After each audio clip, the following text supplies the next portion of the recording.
is here, but I'm queer. They're hetero, it's okay. Everybody loves in their own way. We about to talk about some cowboys, so raise your hands and make some noise. I'm feeling real good, real ass. I'm feeling like I'm gonna be Taz, spinning around y'all in circles. Don't you call me a Steve Urkel. I'm just gonna go a little jerkle, and we gonna whistle while we turkle. Talking about sports like you know, cause it's the only way we know how to go. And yo, Hey. That was a nice rap. That was good. That was a good one. I like that. I like that one. That's clever. Well, we're here on what day is it? Saturday? Yeah. God, I don't know. They're all running together. It feels like a Friday, or like I don't know anymore. My days. My Friday. I don't really keep track of the days. My days are running together now. Yeah. That's what happens when you have nothing to do with your time. Y'all just been big chillin'. Days just don't matter. Oh yeah, Man. chilling because we had COVID. Yeah. COVID. So welcome. That shit don't kid. Welcome. Welcome, Hannies, Cowboys fans, and all others, to episode I don't fucking know, because But we in this hoe. I have been out of it She for been quite some I traumatized. like your little question marks there. Yeah. It's like She wants the D episode. Who knows? I don't have a fucking clue. Haven't seen you guys in a while. It's been a whirlwind Yeah. around this house the last 3 weeks. I had a hysterectomy, Yes, major you did. surgery, and then just a few days after that, we all got COVID Not in me. this house. No, not JoJo. No, not JoJo. She she escaped. narrowly Healthy as an escaped. ox. Narrowly Healthy as an ox. escaped. I mean, which- barely. We were just over here hanging out with y'all. We was Yeah, eating fish, man. living our best life. Yeah, so my mom was the first one. My mom came up to, help with the surgery and be my nurse, so to speak. So sweet. And we were all hanging out the night she got here. We did the podcast. We hung out and had some food Yes. and Good old some time. beers and, hanging out. That was the night before my surgery.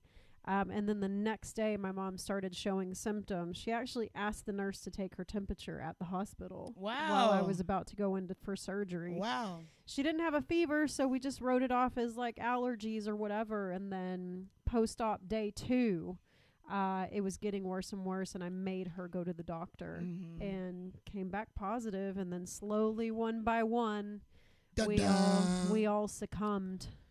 And I'm still getting over it. I still have congestion, Yeah. sinus crap going on, and on top of recovering from surgery. So that's been super cool. So yeah, we've been absent for a while, Yes. and that's why. But we're now COVID free, and The way to be. yeah. So now JoJo's allowed to come over. Yes. I am available to you all now. Before we were double, quadruple I was quarantined. banned. Yeah, she was banned for banned a from while the when we were home. quarantining. But we're back. Things are good. And we're back to, talking some Cowboys football. I'm excited. Let's do it. You picked the wrong house, fool! I'm about to end this man's whole career. Damn, boy, he's thick! Boy, that's a thick-ass boy! This is She Wants the D, an all-new, all-female Dallas Cowboys podcast. I am a monkey face. Boom, bam, bop, bada bop, boom, pow. And now your hosts, Jessica, JoJo, and Tracy. I want me some glory hole. Well, right off the top, I would just like to congratulate the Commandees for beating the undefeated Schmeagles. Yeah. Now not Isn't that undefeated. hilarious? Wow. Yes. Thank you Awesome. very much, Commandees, for God, your we needed contribution. Yeah, we did. The whole league needed it, really. We all needed a someone to beat the flippin' Eagles, and lo and behold, it was the dun-da-da Commandees. Commandees. The Commandees. Dun, You dun, know, dun. Carson Wentz, for all your faults, sometimes you do come through when you need to. And, we thank you for that. Wow, I was shocked. Yeah.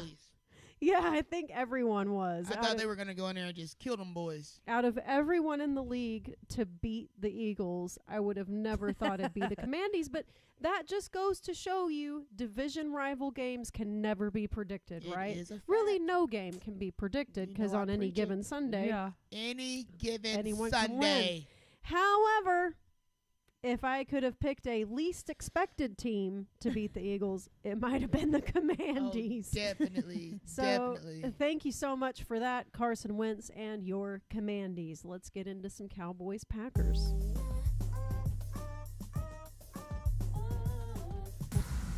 We need a little dun-da-da-da soundbite. Yeah, dun-da-da for the Commandees. Yeah. Well, I don't plan on talking about them very often. Yeah, so true. It might not be worth it. True. But, I did just want to say hats off to yous guys. Yeah, man, we appreciate y'all. We needed that. And you know what? It kind of in a way, knocks the Eagles back down to earth. You know what I mean? A little bit. And you see And this the a fans, lot. more importantly. Yes. Oh, my the fans. God. Yeah, the These fans. Eagles fans is out here getting hella bold. I saw an Eagles fan pull up in racetrack with a big-ass Eagles decal on his hood. They wasn't riding around like that before this undefeated season they was a part of. Definitely Big-ass not. decals. You didn't have that confidence, Eagles Nation. Definitely I not. hope he goes and rips that damn thing off. For sure. But that's always how they are, and that's why they're the worst fan base in the league, because when they're hot, they talk all the shit. When they ain't shit, they don't say shit. Made me want to throw And up it's in my like, mouth. they just go in hiding and they lie in wait, and then they come out. That is the Eagles. That's That is the Eagles. Nation. So I'm glad they got taken down a peg or two. Now, to the matter at hand, Cowboys Packies. I expected a win.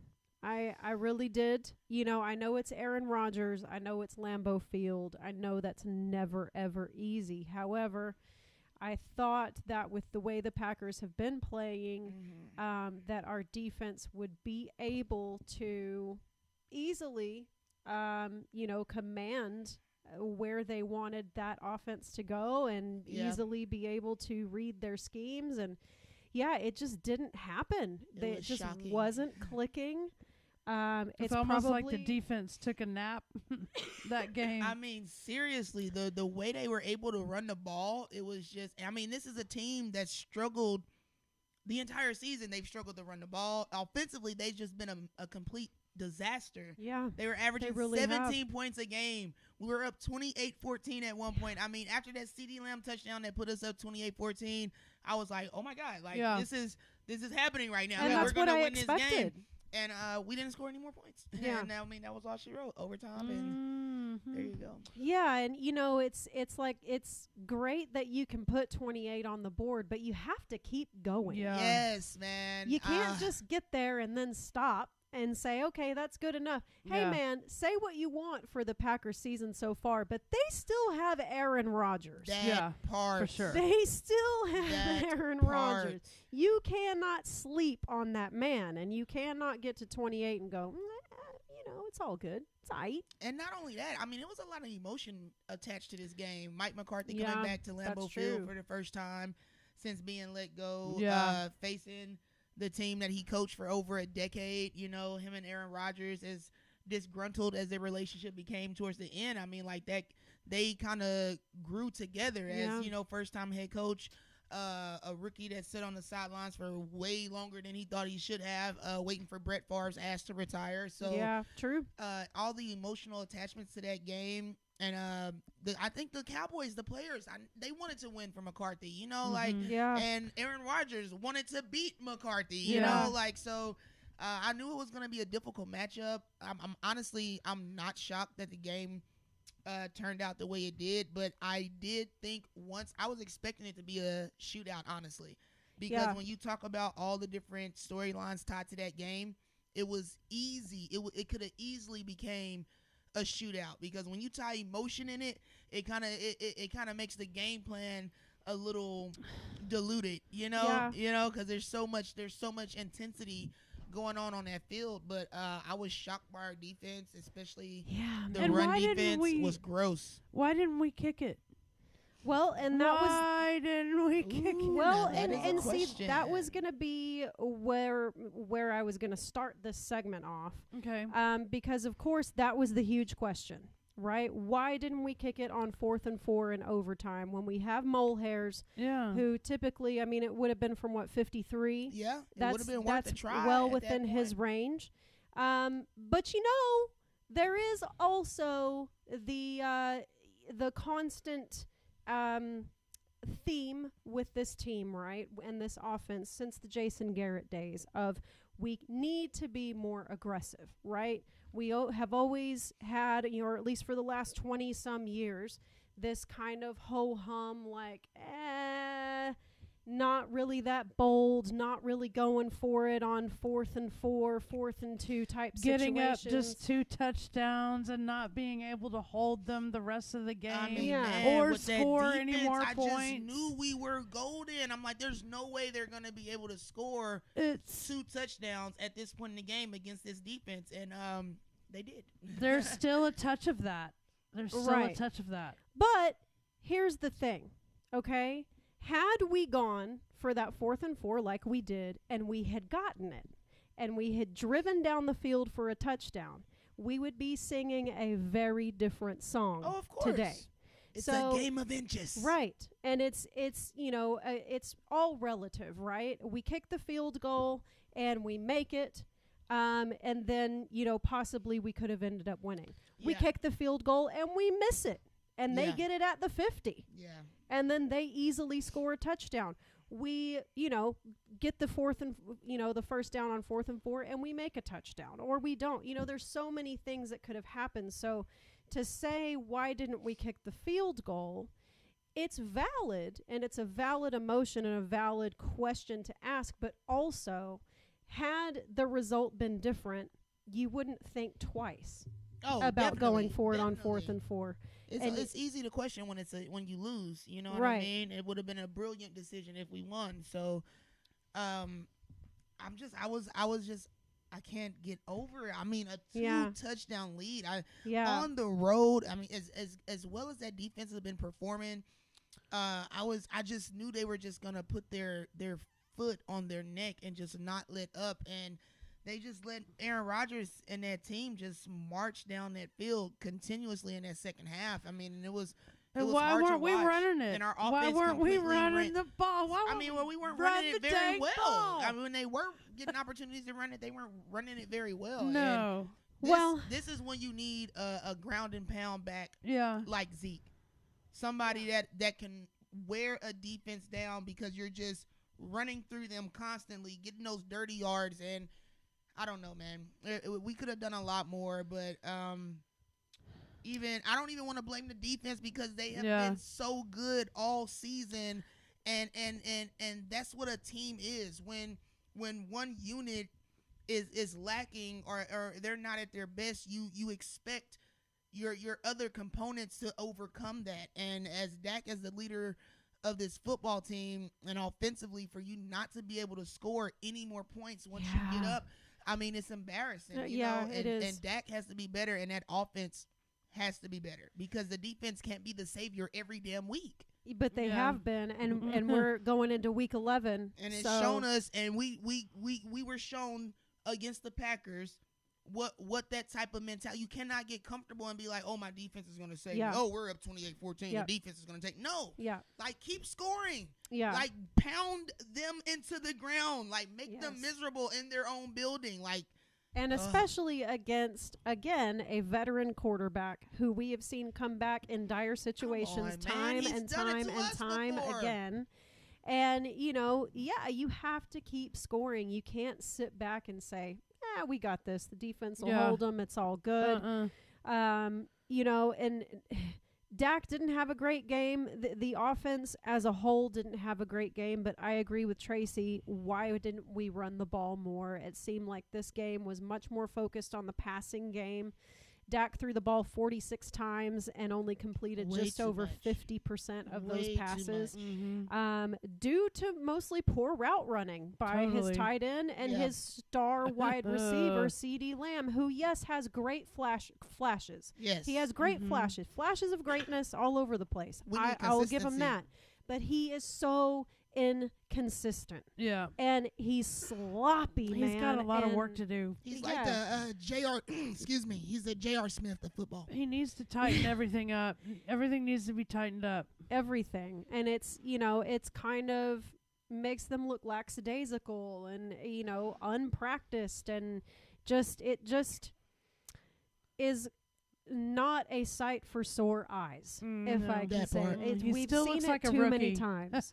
We've seen it too many times, and it's getting old Yeah. at this point. And, to JoJo's point, you cannot just put it on the shoulders of your defense every week. Not every week. And, especially against the Packers and a veteran quarterback. I mean, Exactly. No, I Um, totally blame offense on that game. Oh, 100%. Yeah. I mean, the defense For didn't sure. do great either. They gave No. up a lot of Yeah, yards they on the did. ground. A lot of did. yards on the They ground. did. Yeah. And I've said it on this podcast before. The one weak spot in that defense is the run defense. Yeah. It is the one part of that defense that if you were going to tear the Cowboys apart, that's That where would you be a start. weakness. That's where And you Michael start. Parsons even commented on it after the game on Twitter. He was calling them as a defense, as a totality. He didn't single out hit the defense and glorify himself. He admitted we were horrible in run defense. We have to be more accountable in the run defense, and they were. And to say we didn't run the ball well, that's a stretch, because Tony Pollard did run for over 100 yards and a Yeah, touchdown. he does. He did. But, I didn't see a poor performance to from the running say backs. to say we didn't run the ball well is a stretch, but the fact that I feel like McCarthy got a little ahead of himself. Like, Doesn't he always, though? the formula was working so well. He's like, we're about to. They get we're too about to- confident. We're about to Yeah. y'all up right Yeah. quick, They and get it was too like, confident. bro, if it's not broke, don't fix Yep. it.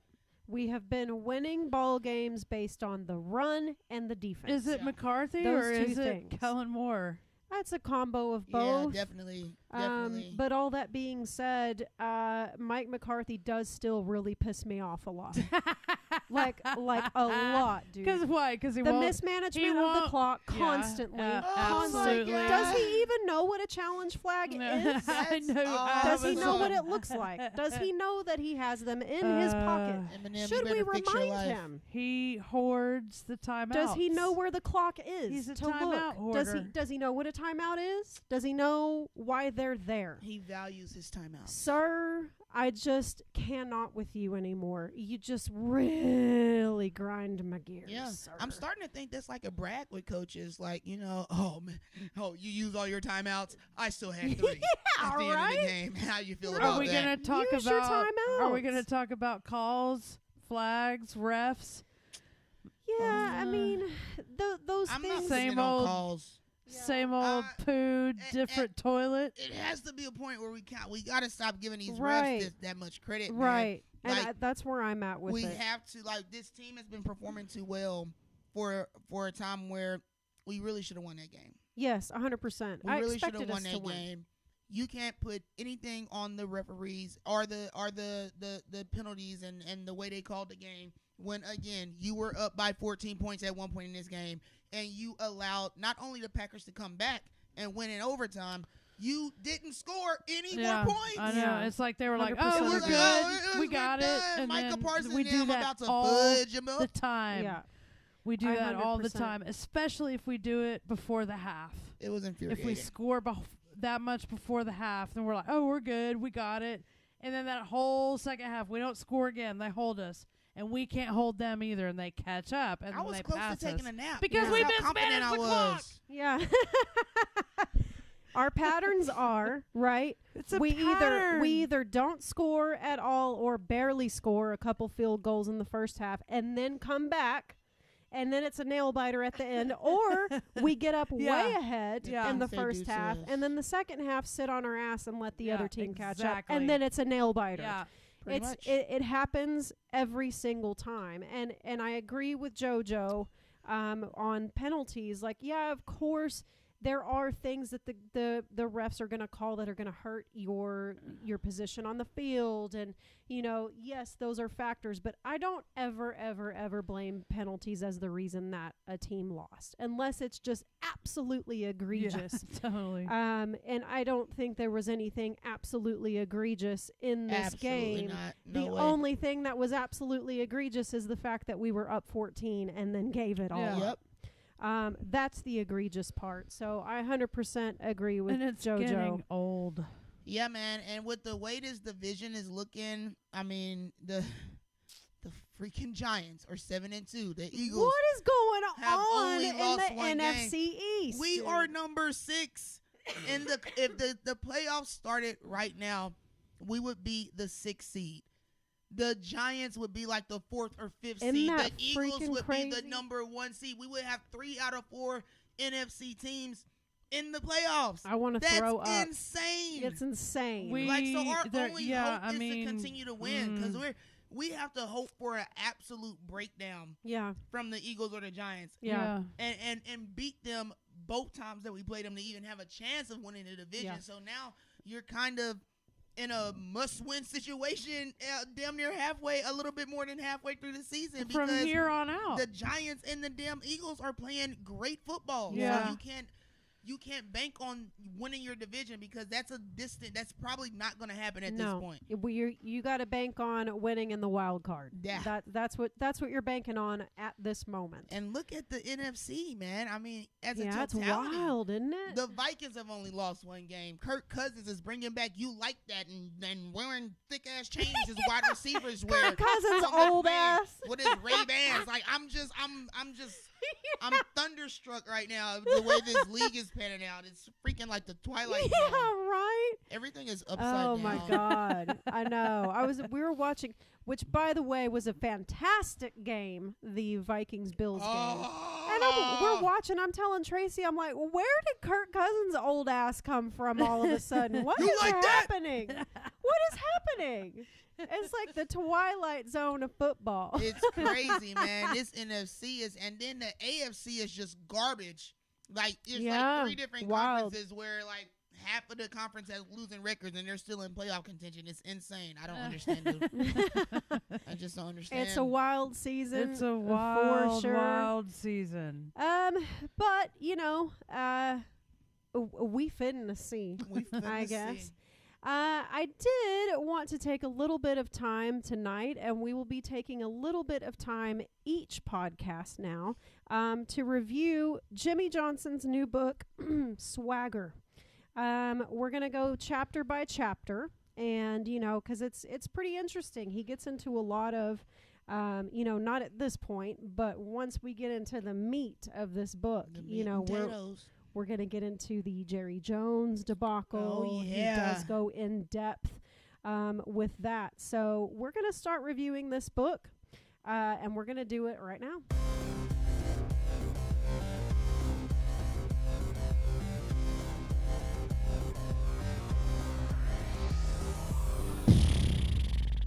I thought this would be a cool thing to do, especially since we have been out for quite a while. As I mentioned at the top of the podcast, for people who weren't here, we have been out with COVID Not me. for about 3 weeks. Yeah, me and Tracy came down with the vid, and I'm safe, ladies. couldn't do shows. And The worst part was the isolation, I think. Yeah, for just not sure. being able to leave the house. That's what and sucked. not Or being able to do a podcast. Yeah, or do anything or be around anybody. Yeah, it was weird. so It was we very strange. we couldn't have JoJo over here and I expose thought I was her. being punked. No, and it was weird. It was also. I was like, is that still a thing? Are you guys like for real That's right a now? thing. That's a thing. I'm just gonna say I'm glad I got my shots because it would have been a lot worse if I didn't. But Yeah, same. it was like I had a sinus thing going on, you know. Yeah, it was It mainly wasn't- all sinus. Yeah, We yeah. ran fever like one day. Yeah, And then after that it was fine. But yeah, so we're gonna do a little bit longer show tonight. And Joe says the NFL is fixing game. I mean, you might not be wrong about that. yeah. NFC East became the NFC Beast. You damn right about That's that. right. That is right. But nonetheless, refs don't decide that games, part. guys. Refs don't decide games. Sorry, penalties don't decide games. Let's not give those Foot Locker jerseys that much credit. So, Jimmy Johnson's new book, Swagger. It just came out. It is Super Bowls, Brass Balls, and Footballs, a memoir of Jimmy Johnson's life. And then we're going to review chapter 1 and 2 tonight. Just a few snippets. Nothing, too intense. Nothing crazy. Yeah, nothing crazy. We're not going to go too super in-depth. And nothing you don't already know either, JoJo. So yeah, JoJo got real mad I'm super pissed when she walked in and saw that we were doing this tonight. But That's it's all right. It's fine. I'm gonna jump on my Kindle. I'm gonna get that Kindle read going. All right, so Witten, sit down. We have a shit. doggy in here, and Don't you she's start. so. Chapter 1 is Good girl. entitled "Welcome to My World," and in this chapter, Jimmy is regaling his days at well, actually, this is chapter 2. I'm getting ahead of myself. I apologize. In chapter 1, he is basically telling everyone about his life in Florida, his home in the Keys, and how many coaches, basketball and football alike, have made the trek out to his home in Florida to get advice on how to build a team, how to draft players, how to, in a sense, groom players to be the kind of person that you want on your team, the qualities to look for in players that go beyond the game itself. And he still does this with coaches to this day. Bill Belichick is a huge coach that goes out there often and regularly and still gets advice from Jimmy Johnson. He is a bit of a recluse. He admits in this chapter that he really only goes to the tapings of his shows and whatnots. And that's really the only time he ever leaves this property. But he goes into talking with the coaches, and he says, I recognize the look. I remember the chase. I see in their eyes the cold clarity of a consumed life. That's what brings them here. They're hunting for a thought, an idea, anything new to take back home to help a decision in April win a fourth quarter in December. Mm-hmm.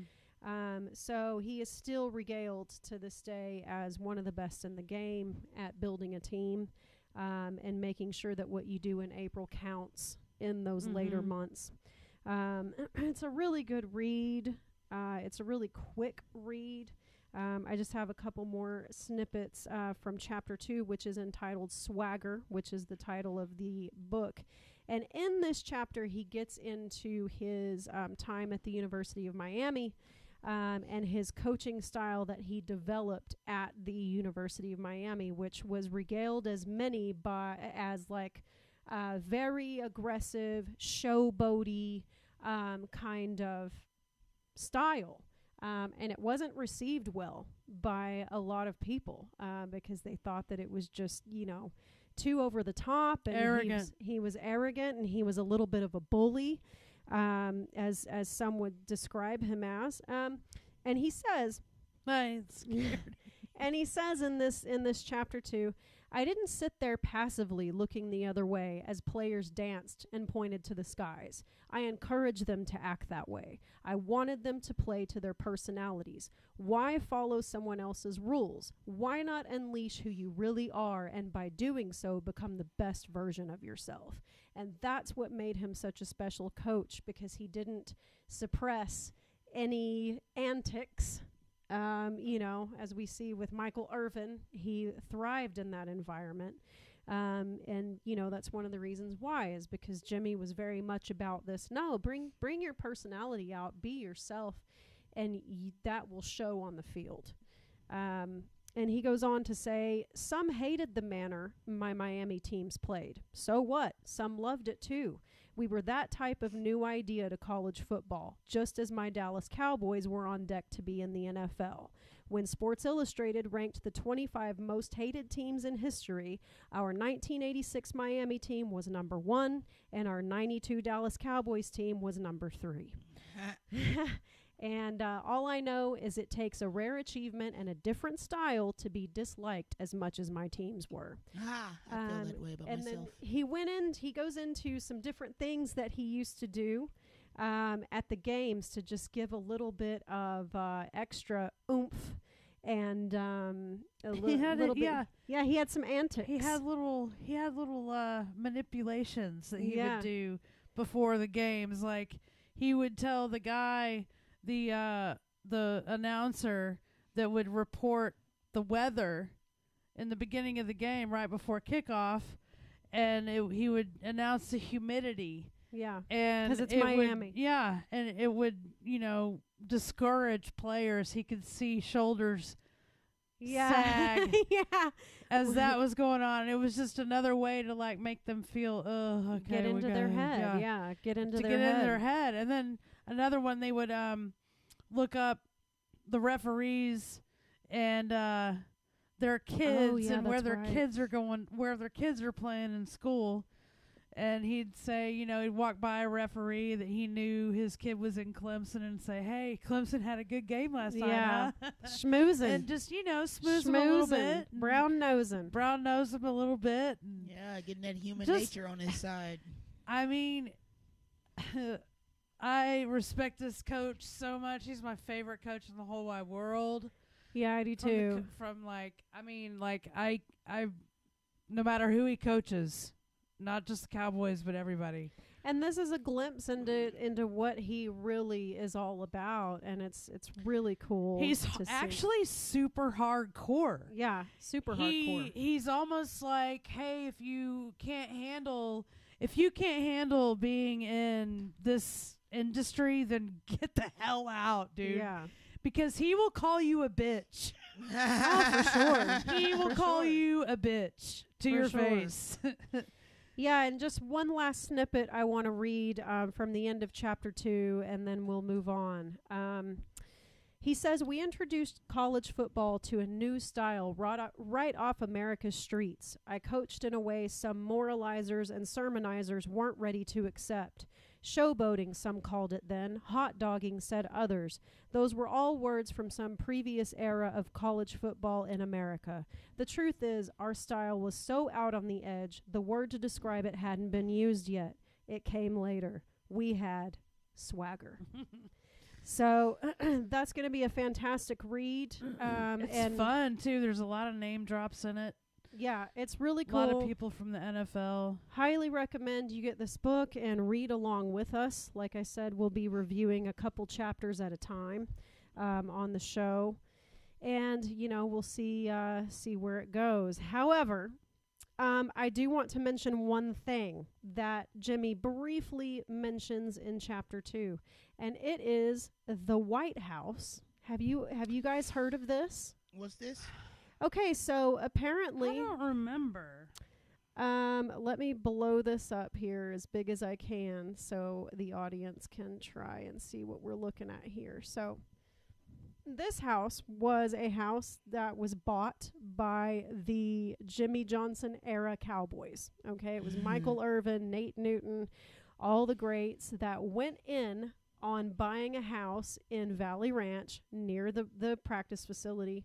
And it was a house that they hung out in and had parties and had girls over, and it was kind of their little hideout after practice. It still stands to this day. There it is. And it says, wait, batteries, toys, and hidden cameras. What? Yeah, so basically this was, I don't want to call it a brothel, but, there were girls in and out all the time. Okay.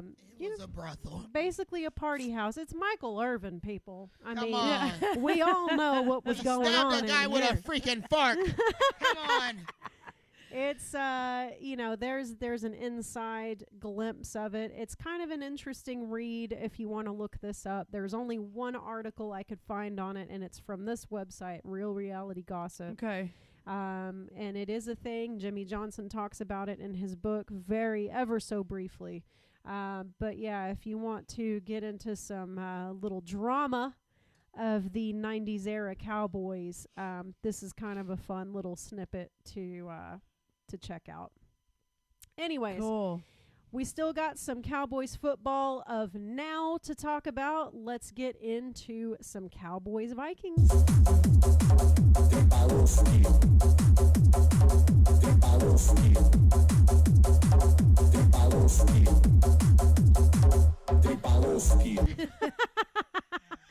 I love how Witten's looking at you like, what is going on? No, Witten. She's like, are you okay? I'm not having a seizure. Are you I'm all fine. right? Do I need help? And do I need to help you? Oh, God, I love it.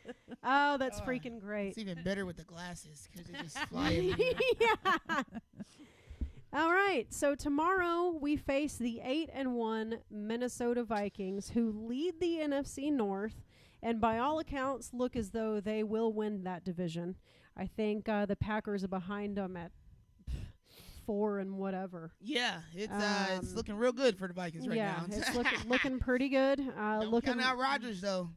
I put my money on Rodgers before Kirk Cousins any damn day of the week. I don't I'll know. tell you They're that. down like 4 games or something like that. Hell, they Something still like got that. A lot more to go. That's true. There's a lot of football to be played, and all the things. However, they're coming off a huge win against the Bills, as I mentioned earlier. If you did not watch that game Of the year. you really missed out. So far, game of the year for sure. I had to hit y'all up. I was so shocked by it. Yeah. I was like, is this the 12 o'clock game? Are you serious? Yeah. Like, it was amazing football. Yeah. I digress. It really was. It really was a fantastic game. It was definitely a good glimpse into what we're facing tomorrow. It is not going to be easy by any means. It's going to be super tough. Kirk Cousins threw for 357 yards. His number one target, Justin Jefferson, had 193 yards receiving. That boy right there. I mean, my God, 200 yards receiving ain't nothing to laugh That at. man is special. That will be a monumental matchup for Trayvon. No, they're gonna have to move around. Yeah. They're gonna have to share the responsibility of that Absolutely. man. Absolutely, 100%. Dalvin Cook is still out there doing his thing with 119 yards rushing last week. Do not sleep on Dalvin Cook. Told y'all that boy's gonna be great. And that to me is the biggest threat because as previously mentioned, the Dallas run defense is not super great. And, as we saw last week, they did not do well against the Packies. They did not. Definitely something that can be adjusted. But how are we feeling going into this game? Y'all want me to start with this one? Ladies. Go ahead, JoJo. I'll go next. You know what? I feel a lot better about this game than I did last week going into Lambeau Field. Like I say, all the emotions tied to last week with the McCarthy storyline and Green Bay and blah, blah, blah, blah, blah, blah. Yeah. But if we really break down this Viking season, don't get me wrong, Vikings have been playing some great football. They've also been very freaking lucky. There's been at least 3 games this year where the Vikings, the probability of them winning that game was less than 10%. And by some act of football god, like a play went their way or a turnover went their way. I mean, look at that freaking game. When the Bills had the ball and they fumble it and give them the ball That's back true. at the 1 yard That's line, true. that does not happen. Yeah. That is not normal. So if you go back and look at a lot of these, especially the comeback wins where they had to have so many things go in their favor to win that game, and we're not talking about going in their favor as you marching down the field and making plays and just methodically killing a defense. It was just like far-fetched shit, like either from y'all or from the other team. Like, it was wild. What are you doing? Like, you're about to beat them. What are you doing right now? So it was wild, they man. could. I was looking up the stats last night when I knew that we were gonna have the show. They've only outscored their opponents by a total of 35 points. Yeah. Total. Yeah. In of all the games. Yep. And the Patriots, who were 3-5 or 4-5, something like that, they've outscored their opponents by 37. Yeah. So that's a 2-point difference, and one team is 8-1, and another one has a losing record. So I'm a lot more confident going into this game. Dak Prescott has to come out with something to prove. He has to, man. He has to he play needs better. to be on point They this one. cannot let this man throw for almost 50 times in a game. That is not the way this offense has been set up to succeed this season thus far. Dak has to be better. Yeah. Your quarterback has to be the anchor, especially on the road. That's when you need your quarterback, your franchise quarterback, the guy that's being paid way too much money to throw a damn football. And that's for all franchise quarterbacks. That's not just Dak. You have to show up and show out. It's on you when your team is suffering or lacking in a certain area. It is on you as the anchor and the captain of that team to come up and show out. So I'm putting a notice out for Dak, man. I want to see more. The 2 interceptions were disgusting on the road. You cannot make mistakes like that as a quarterback on the road. And this is a Vikings team that I believe is a lot more beatable than the Packers team that we went into Lambeau Field facing last week. So notice out for Dak. Come out, show up for your boy Zeke, because I don't think he's going to play again. I don't think so either. This week. I think they're going to try and keep him out and bring him back after the Thanksgiving break. Which shouts out to Malik Davis, who has not done a terrible job. He's done a pretty damn good job. And Tony Parlett showed that he can be a back 100%. that can carry the ball 20-plus times. We have not seen him have a workload over 15 carries in a game in his entire career with the Cowboys. So that's true. That was good to see. But, Dak has to be better, and I feel like we should win this game. I feel a lot more confident in this game than I did last week. As long as, the receivers can run their routes, and that's another thing. Like, I'm not going to put all of it on Dak. I mean, I wholeheartedly agree with you. He has got to come out with he has to have a great game. He just has to, because so far we've seen very mediocre play. Not by you like that. Yeah, it's been very mediocre play so far. And he has to come out with a better game. But also, you need to run your routes and hit your routes and be consistent with hitting your routes, because that's also a huge reason to why this passing game is not clicking. Yeah. You're absolutely right. And your number 1 receiver and one of the reasons like that some of those interceptions happen. Yeah, for sure. If your receiver's not where he's supposed to be, and a blocker is coming right in front of him, he's gonna catch the ball. Oh yeah. What are you doing? What are y'all doing? Because we really should have at one point in that game been up 35-14, but I can't remember which tight end it was. I'm pretty sure it was Schultz, where it was obvious confusion in the red zone. I know what you're talking about. It was Schultz. Where him and CeeDee Lamb jammed up because he was supposed to keep running, and then he just stopped in the middle of the damn touchdown and in the end zone, and it just completely ruined the entire route, and it caused an interception. That was one or two of Dak's interceptions right there. So the route running has to be better. The communication on offense has to be better. But I am going to put it on Dak, because what I saw from Aaron Rodgers last week, that's what a franchise quarterback is 100%. paid to do. Yeah. That is what he lost his number 1 weapon, Devontae Adams. And in a game like that, when you're down 2 touchdowns and you think about a Devontae Adams-less Packers offense, you think that you got it in the bag. And he came and he brought that team back and won the game. And Aaron Rodgers was a star of the second half. He really was. There's no reason you're up 14 points going into the fourth quarter. I don't even want to talk about it. He's got to do better. There's just no way around it. If he scored another field goal, we wouldn't be having this conversation. Yeah, which goes back to that 4th and 4, doesn't it?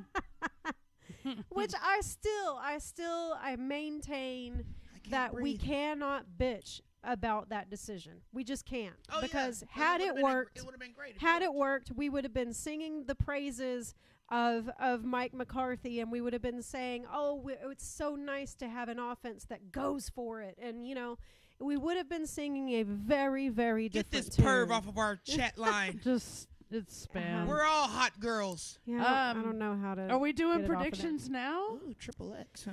Yeah, I mean. Are we ready? Or is there other stuff we need to talk about? Do you have to pee? Is that why? No. Is that why? No, the this sudden just urgency? perfectly leads into. Yeah, it does. Because nobody's giving their predictions, so I was just curious. Oh yeah, you want to announce that we're about to do predictions? Yeah, give us your predictions on the announce scores. it, Hanny. Let them know. Are we doing Let it? them know. We do it every show, Trace. All right, yeah, we coming. What are we doing, Ma? Predictions. Yeah. Put some respect on it. I ain't playing with y'all. Put some respect on it. And I ain't gonna say it no more. So, yeah, Dak better come out and make him put some respect on his name. Now, as always, we are doing predictions. It is our final segment of the show. So if you got something to say it now and get your prediction in. We will read it live on the podcast right after we do our predictions. Who would like to go first? Not me. I'll go first. Too nervous. I Tracy's just wanted to get taking it over with. I can tell. No, I mean, just because Get it over with. because I feel like if we can't beat Green Bay, I don't know how we're going to beat the Vikings. It's just our defense needs to step it up a little bit more than what we had on last Sunday. Dak needs to step it up. Offense needs to step it up. The whole team all around, and Kellen Moore. My prediction is it's going to be close. We're still going to win it. It's going to be 28-27. Ooh. We're going to, 1 point. 28-27. Yeah. That's crazy. Okay, girl. I like you. Okay. You want to go next or you want to go last? Yeah, save the best for last. No. Oh, so me last then. No, you first. You first to me. Well, you got to be like Pacific here. Yeah. We're both awesome. Okay. Well, Kirk Cousins is another veteran quarterback. Say what you will, but his old ass been clunking around this league for as long as I can remember. He just won't die. He just won't go away. But you cannot discount that he is a veteran quarterback. He does know how to deal with adverse situations on the field, and he and his team are red hot coming off of this win. I'm sure they are flying quite high. As I mentioned before, this defense did show some weak points last week, and the Vikings will certainly try to capitalize on that, especially with a running back like Dalvin Cook. However, I've said it many times this season, and I will continue to say it. I believe in this defense. I believe in their ability to rally around their leader and their coach, Dan Quinn. I believe in their ability to make adjustments. So I think that we will see a different performance from the defense this week. I think that they will have something to prove coming off of this loss, because something that we have learned from this defense is they don't sit down for long. So I do think that they will come out and have a much, much better performance. That being said, I think the offense will continue to be the offense that we've seen so far. I think they will continue to be inconsistent and sloppy with mediocre play calling. I hope that's not what happens, but just going based on what we've seen in the previous 10 weeks, I do expect a sloppy, inconsistent game from the offense. Hopefully, we run the frickin' ball, because that's really the only thing that we've had on this offense that's been any kind of consistent whatsoever. Word to your So mother. hopefully, we will get back to running that ball, and our defense will do what our defense does, and we will squeak out this win in overtime. I think we will kick the field goal this time, and I think we will skid past the Vikings by a mole hair, 24-21. I like it. I like that score. Oh, shish kebab. I mean, I will say I do believe we're going to win this game.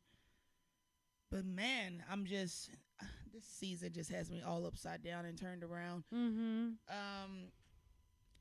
You know what? I'm going to say that we are going to be the exception to the rule of this twilight zone of a season the Vikings are having. I genuinely believe that they're a team that could easily be barely above 500 or right below. And I believe they're a team defensively that we can take advantage of. I think their secondary can be exposed. I feel like we have enough weapons to where we could keep up with them as far as passing in this game as well. But again, it's going to come to routes. It's going to come to Yep. receivers catching the damn ball. Yep. I ain't going to say no name. CD Lamb. Oh, C- damn. I said it. CD that CD happened Lamb, very easily. It just came out of my mouth just like that. the number 1 receiver. So I'm slightly nervous, but I feel confident going on the road for the second week in a row.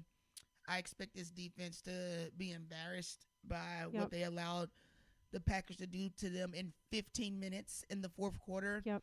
I expect Dak Prescott to hold himself accountable because he is my Dakota, and that's what my quarterback At the end does. of the day.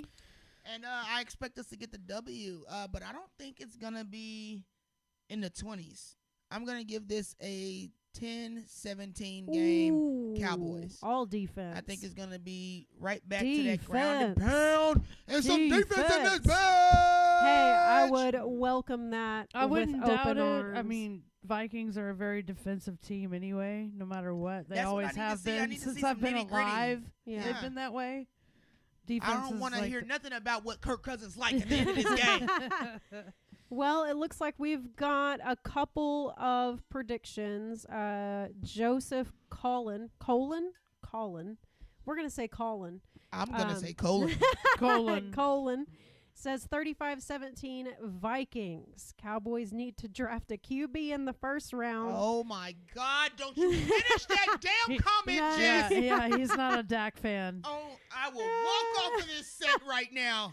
Oh, my God. He says in the next comment, stop making excuses for Dak.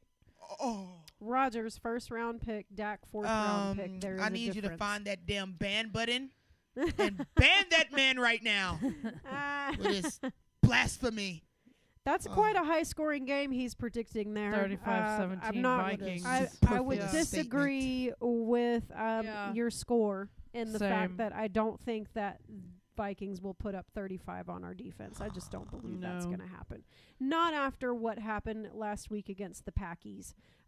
This defense will have something to prove, and they will rally, and they will play much better than they did last week. Just regurgitated in my mouth.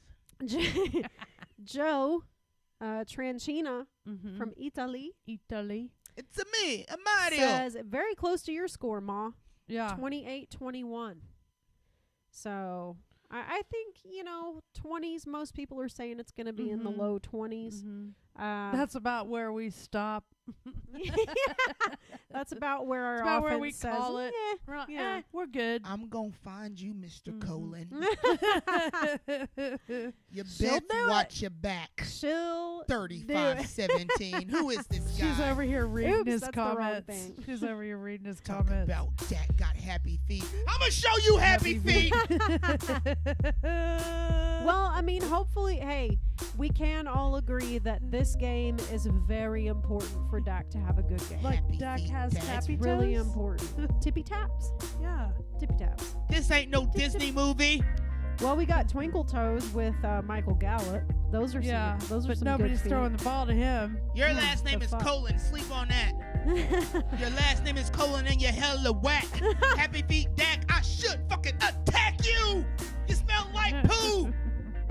Take it away, Jess. So if you guys didn't know before, JoJo gets really upset when people say things about Dakota. When it's not factual. No one's ever said happy feet, Dak. Where did that even come from? That's the stupidest statement I've ever He's heard. a troll. Your last name is Colin. Okay. He's a troll. Trolls be trolling. In the meantime, we are planning on being back here. Let's see. Next week is Thanksgiving, so I'm sure we'll all be busy. So let's plan on being back here. Not this coming Getting Sunday. ready for December 4th game, which would be the Colts. Yeah. So we'll be back that week. Not next week, but the week after. Yeah. For more game reviews and game previews and our new series reviewing Jimmy Johnson's new book, Swagger. So be with us here in a couple weeks. We'll let you guys know when we're coming on. Peace. Go Cowboys.